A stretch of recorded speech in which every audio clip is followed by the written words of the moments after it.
Samahan niyo kong gumawa ng sopas, repolyo, sibuyas, hiwa-hiwa, tsaka syempre carrots. Actually, yan lang kasi yung available ngayon.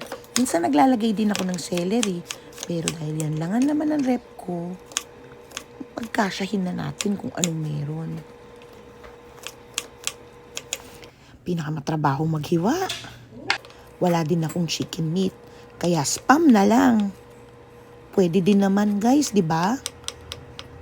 At naglagay din naman ako ng pulang hotdog. Hindi nga lang tender juicy yan ha. Kasi ang mahal ng tender juicy dito eh. Ito medyo affordable. Masarap din naman. Well, sa paningin ko. Kasi pula eh. Pwede na yan. Yan, pakulo tayo ng tubig. Wala din akong macaroni guys. Kaya yan lang ang available kong pasta. Yan na rin yung ginamit ko. Pwede naman eh. Di ko talaga siya sinasabay sa pagluluto ng sopas dahil bukod sa lalapot ng sabaw, sisip-sipin niya yung sabaw mo kalaunan. Gisa na tayo. Tamo, pati bawang, nakabote.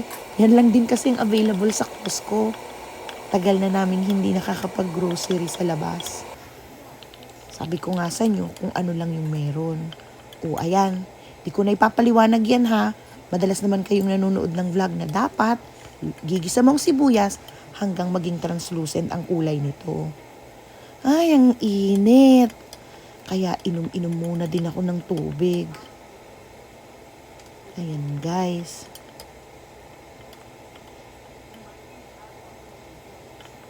Maingay yung exhaust. Gisa natin yung mga karne like yung spam at yung hotdog. Ayan. Naiistiman yung camera ko, so lipat-lipat ako. Pasensya na kayo, ha? Nahilo ba kayo? Sabawan natin. Medyo pang baranggayan ng labanan ng sopas namin ngayon, eh. Kaya, madami-daming sabaw to. At ang nilagay ko, evaporada.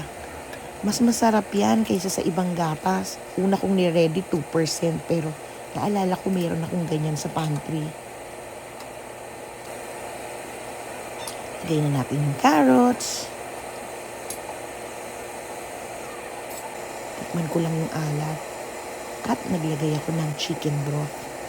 Paminta, kulo-kulo, at ilagay ang repolyo.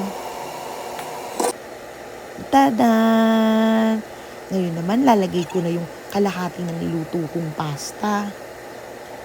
Sarap! Pakuluan natin. Ready na. Mainit-init pa.